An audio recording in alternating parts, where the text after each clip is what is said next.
Writing skills in the content area classroom. Let me start by talking about why we should teach writing in the first place. Writing is a thinking process. Students will develop thought as they write. Writing also helps increase student comprehension. As students write, they go through a question and reasoning process, which helps strengthen those concepts in their own minds. Writing is also a component of active learning, allowing students to become active learners who reflect and think critically in the classroom. As students practice writing, they also become more fluent in writing, which leads to better writing, which leads to even more fluent writing. One strategy that we can use are admit slips. An admit slip is a piece of informal writing given at the start of the class session. The way that you use an admit slip is at the beginning of a class, the student is handed a small sheet of paper and asked to respond to a prompt on the board. In my classroom, I actually have students have a weekly admit slip sheet.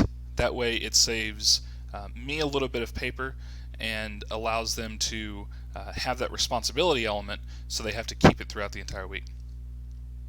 The question is generally an abstract question that gets students to really think about the topic and come up with unique responses.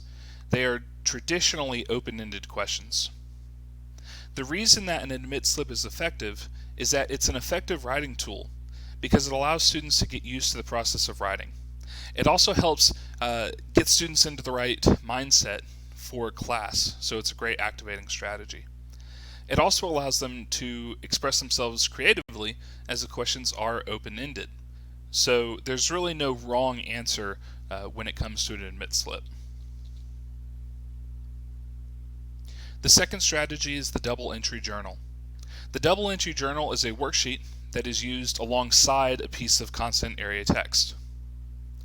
The double entry journal is given to students before they read a text. As students read through the text, they should make notes of different ideas or quotes that stood out to them, as well as any reactions or questions they have about that particular point.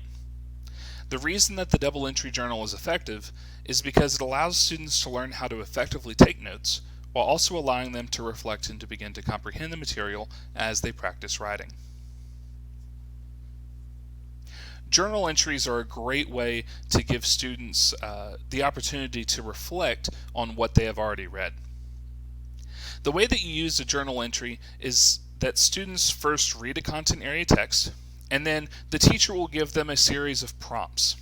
Some of these prompts include explain what you know about the topic, or explain what you know about the Industrial Revolution. Explain what you know about the digestive system.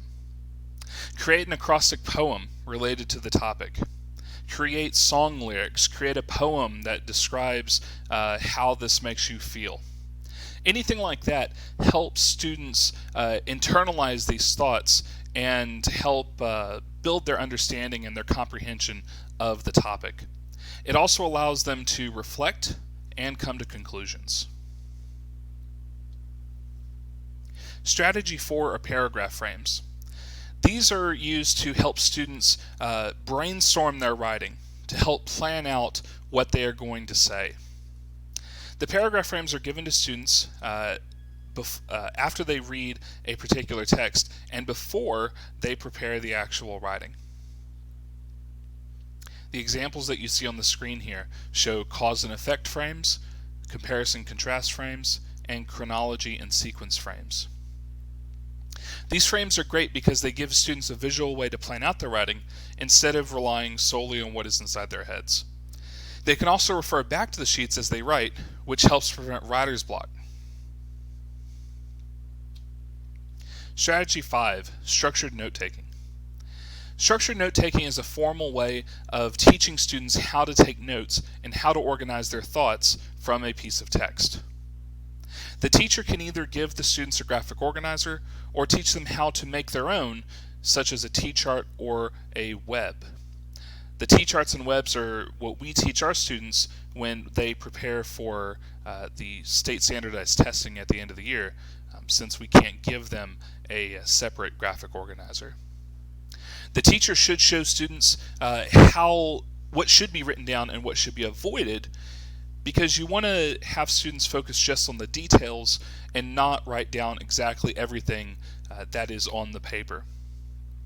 The reason that structured note-taking is effective is because it helps them figure out, what should I focus on in this piece of writing? What should I, not forget about, but what is not important and what is important? What do I need to focus on? And more importantly, what do I need to write down so that I remember later? Strategy 6 is an exit slip. It's very similar to an admit slip, except you give it to students as they are leaving. The exit slip is great because it allows students to really, take everything they've learned in your class and put it down on paper. One important thing is that you want to make sure that you give students enough time to actually give a well thought out answer, because if you only give them 30 seconds, they're going to give you a 30-second answer. So you want to make sure that when you're lesson planning, if you're going to use an exit slip, you provide enough time at the end so that students can give you a good answer. One particular example that I found in my research was in a math classroom. You can use an exit ticket to have students solve a problem using a technique that you just learned. This is also great for the teacher because the teacher can look at these exit slips and quickly determine, did this student get this? Did this student not get this? How did the class do as a whole? Do I need to go back? Do I need to reteach some of these techniques?